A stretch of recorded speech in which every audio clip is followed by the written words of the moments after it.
Lament of a Miserable Bride was created by Yu Genpei and Yu Tinghe, two peasants from Shipai Town, Huaining County, Anhui province. The two men made a living by making bark paper, and there was a child bride in their neighborhood so abused by her husband and his mother that she was bruised all the time. She had to get up early before daybreak to do housework, yet she wasn't even given enough food to eat. Witnessing the sufferings of this girl, Yu Tinghui composed a rhyme about it, and then Yu Genpei developed it into lyrics for a Huangmei mini-opera that was first entitled Suffering Child Bride.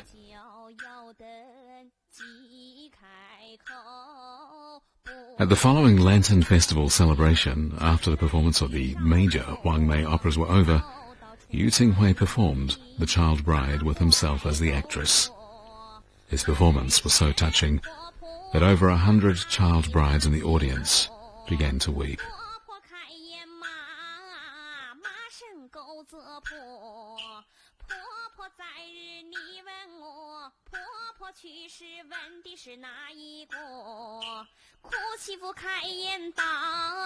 After performing this mini-opera for a while, Yu Tinghe finalized the script, and its title was changed to Lament of a Child Bride. The mini-opera spread all across the northern counties of Anqing, and many child brides watched it over and over again.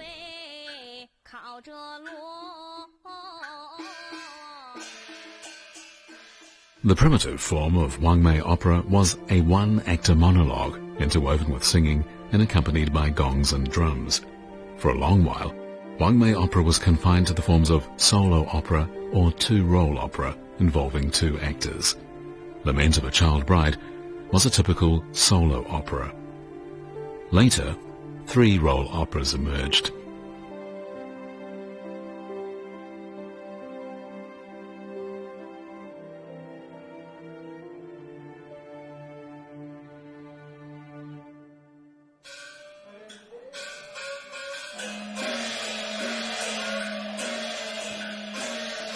After nearly 100 years, these mini-operas absorbed elements of local folk songs and various folk operas, and they became what we know today as Huangmei Opera.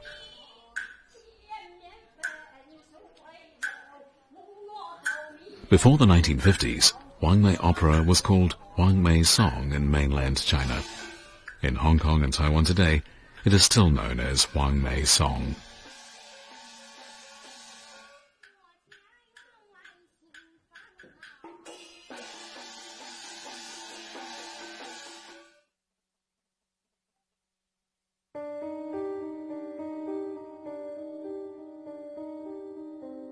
Lament of a Child Bride and other Huangmei songs brought together in one program resulted in drastic changes to Hu Puya's life as a child bride. Singing became her great joy in life. At each Lantern Festival, she took the opportunity to learn to sing mountain folk songs and melodies.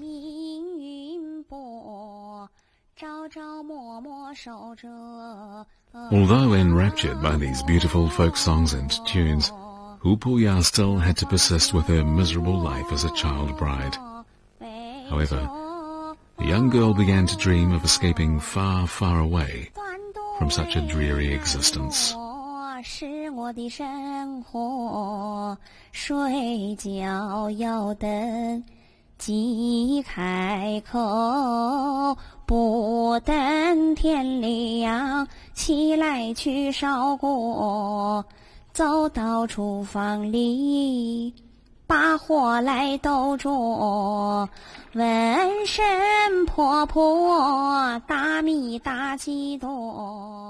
When Hu Puya was 14 years old, which was the earliest age allowed for marriage according to the law of the Qing dynasty, she would have gotten married if not for the coming of a Huangmei troupe to Xinzang.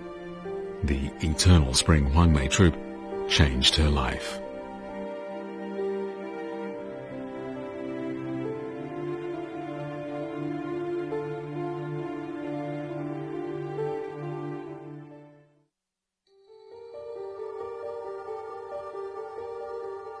The head of the Eternal Spring Troupe was Cai Zhongxian, a man from Huaining County, Anhui province. He started as a student of Hui song in a troupe in Anhui province, and then he began to learn to sing Huangmei song.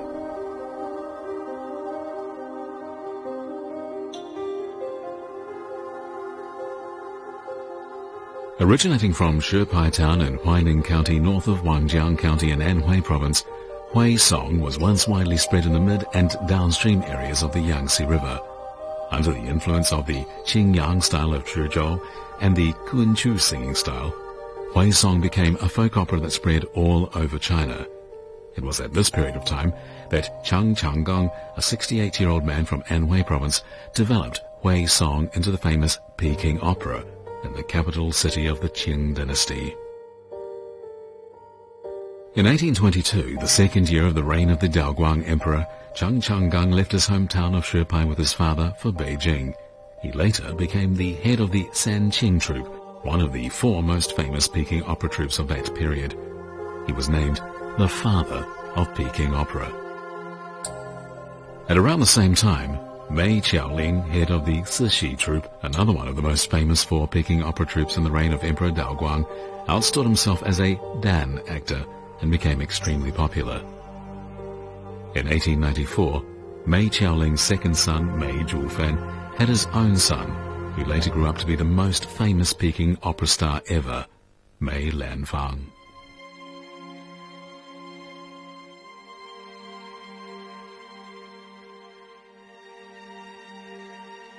Shipai was a town where the Wan River wound its way through to the Yangtze. Back in the days when there were no roads or railways, the flow of the river determined whether a place would prosper or decline. In the early Qing dynasty, Shipai had already become a central ferry crossing connecting the surrounding counties and the capital of the province, Anqing. Hui song first appeared in history under the name Shipai song, and then it spread to the rest of China. Some researchers believe that Shipai song was the embryonic form of not only Peking opera, but also of Huangmei Opera.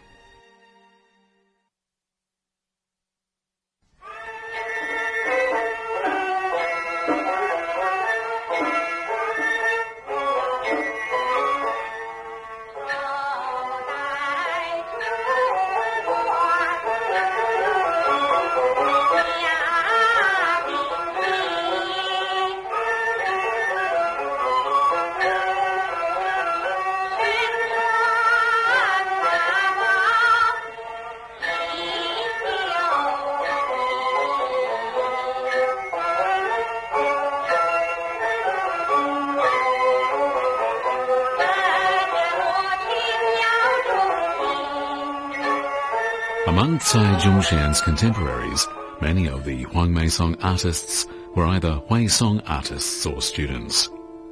In the Hui song troupes and Peking opera troupes, there were a large number of artists from Shipai Town, which was why there came to be a saying that went, "No Shipai, no opera troupes." With these troupes, the peasants who had abandoned their lands for survival began to make a living by teaching and performing operas. After 2 or 3 centuries, this remained unchanged. Shipai Town became a transitional point in Hu Puya's life.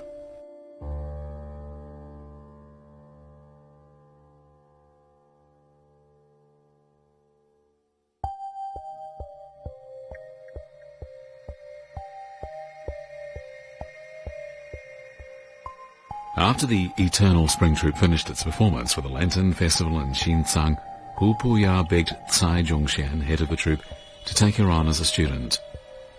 For Cai Zhongshan, it was a very difficult decision to make, because there was no precedent for a troupe to take on a female artist. He politely turned down Hu Puya's request.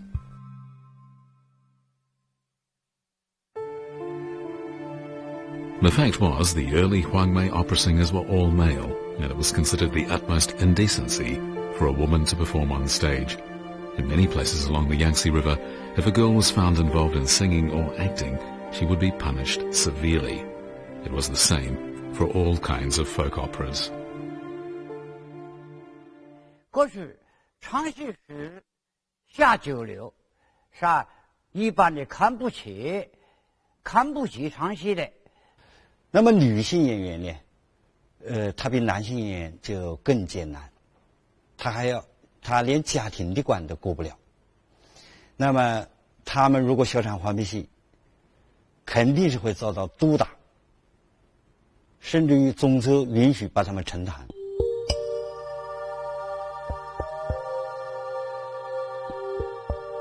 American Chinese historian T.K. Tong wrote in his famous work Biography of Mei Lanfang, for 3,000 years in the imperial age in China, opera actors were compared to prostitutes. The music profession was considered among the lowest class of social ranking, and people in this profession were not allowed to marry those from other professions.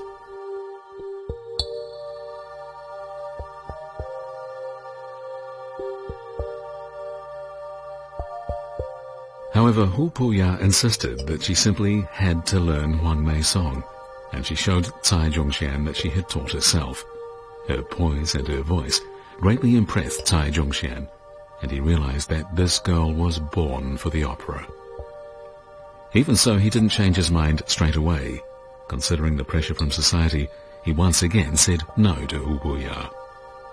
But interestingly, at that very moment, a young man in the troupe had to take leave for some family emergency, and in order to fill the void, Cai Zhongshan reluctantly agreed to teach Hu Puya a few operas. The first lesson she took was Lament of a Child Bride, which she had, of course, heard many times.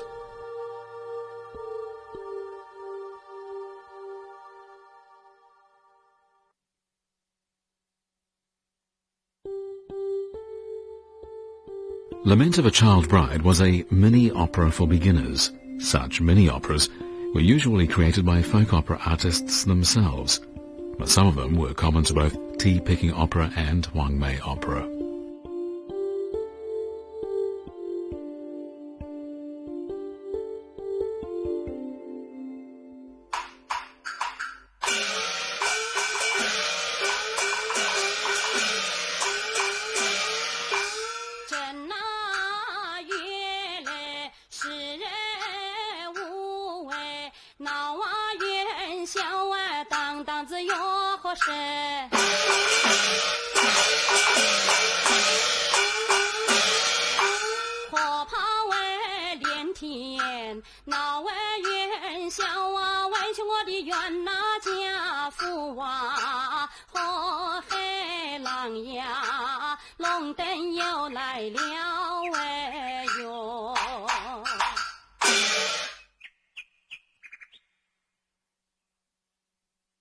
Hu Puya's husband's hometown in Taihu County was to the east of Susong and Huangmei counties. As these counties were right by the Yangtze River, they were subjected to frequent flooding. According to chronicles of Huangmei County, Huangmei was afflicted with 20 major floods between 1685 and 1878. Some refugees created ballads to describe the affliction of the floods, and they performed these while seeking new homes, begging for food and sympathy. Among all the many tunes of Huangmei Opera, there was one famous ballad entitled Flood Refuge.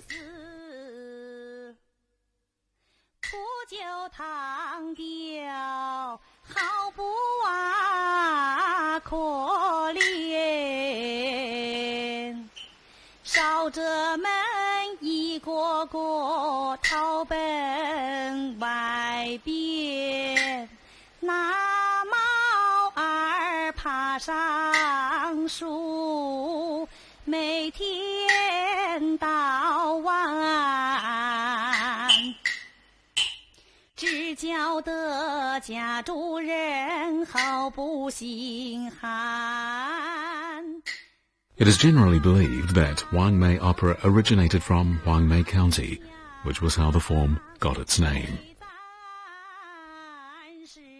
从湖北这个黄梅县的采茶调，然后是当年因为是湖北的这个一些难民呐、一些灾民啊，到安徽的这个和湖北邻近的一些这个县城来讨饭，所以把这些这个曲调呢就带到了这个安徽的这个边境，然后安徽的这个当地的这些农村的村民，又在这些曲调的这个基础上，逐渐的发展演变为了今天的这个黄梅戏的这个曲调。黄梅戏，它是由于市场需求所催生的。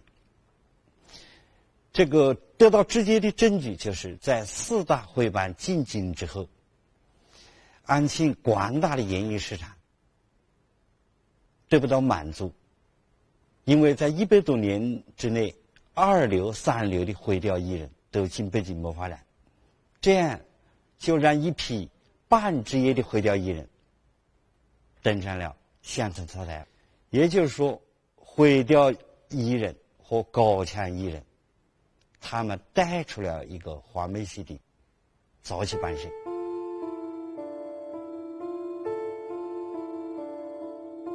In 2006, Huangmei Opera was listed among China's first great national intangible cultural heritage assets under the joint credit of Anqing City, Anhui Province, and Huangmei County in Hubei Province. But of course the actors or the audiences were probably not too greatly concerned about where exactly Huangmei Opera came from. They were far more passionate about the wonderful stories presented in these operas.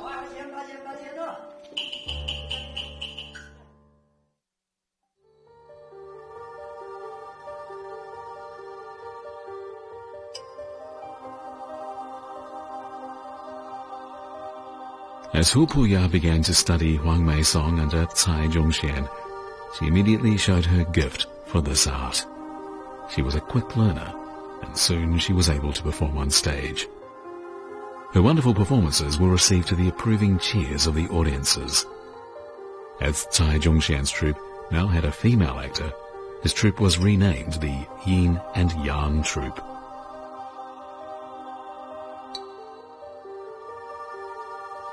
But inevitably, Hu Puya's husband's family heard about this, and her mother-in-law went to speak with the leaders of their clan, accusing Cai Zhongxian of abducting a good wife-to-be. The leaders of the clan decided it was an indecency for Hu Puya to perform on stage, and threatened to bring Cai Zhongxian to court.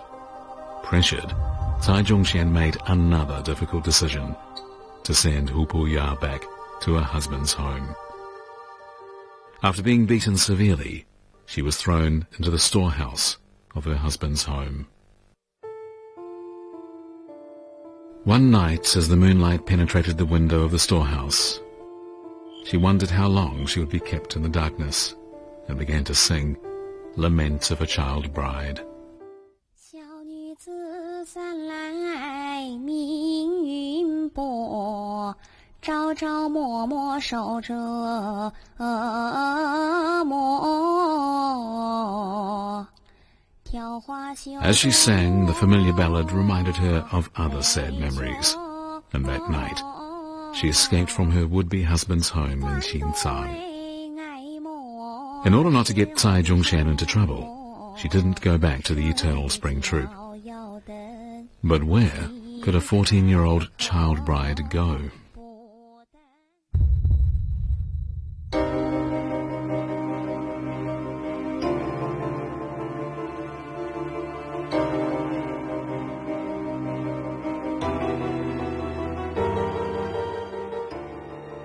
Cai Zhongxian had once told Hu Puya of a place some 75 kilometers away from Xinjiang where there were many opera troupes. In her mind, this was somewhere where she would be free to sing. That place was Shipai Town, nicknamed the Nest of Opera Singers. It was the birthplace of Hui song. It was her decision to go there that connected her destiny with Shipai Town.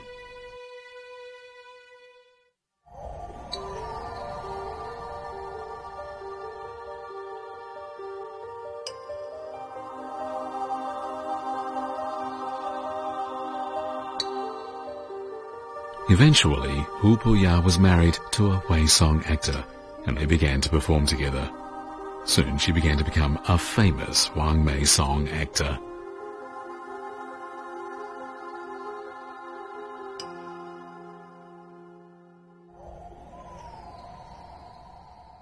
Today's Shipai Town is believed to be the birthplace of Huangmei Opera.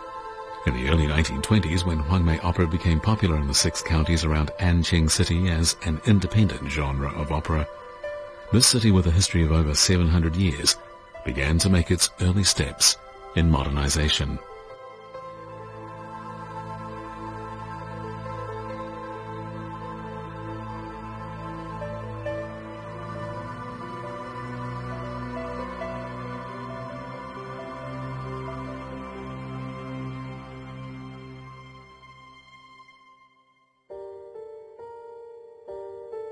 By that time, the British fleet had been moving freely on the Yangtze River outside Anqing city for over half a century. The renewed Treaty of Commerce and Navigation between Britain and China had made Anqing a treaty port, and since then, foreign companies in Shanghai had begun to do business on the Yangtze River. Exported cotton cloth, kerosene and cigarettes began to fill big department stores and small grocery shops.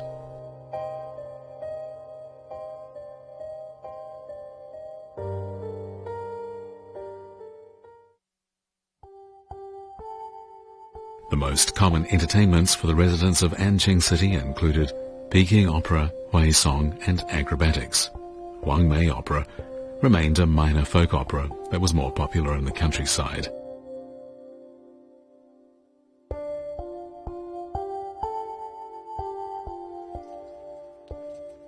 In 1935, Hu Puya died of illness in Shipai in Zhongyang County, Anhui province. She was just 66. She'd had no children, and her last years were spent in loneliness.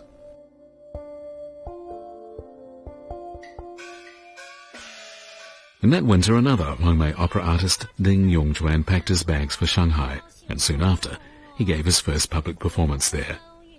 Over 10 years before, Ding Yongquan had walked on foot for over 50 kilometers to find Hu Puya to study Huangmei Opera, and Hu Puya had taught him 3 operas: Token Ring, Mrs. Her's Advice to Her Sister-in-Law, and Tale of Buckwheat. Mrs. Her's Advice to Her Sister-in-Law later became Ding Yongquan's best work, as well as one of the earliest operas the crowds in Anqing got to appreciate.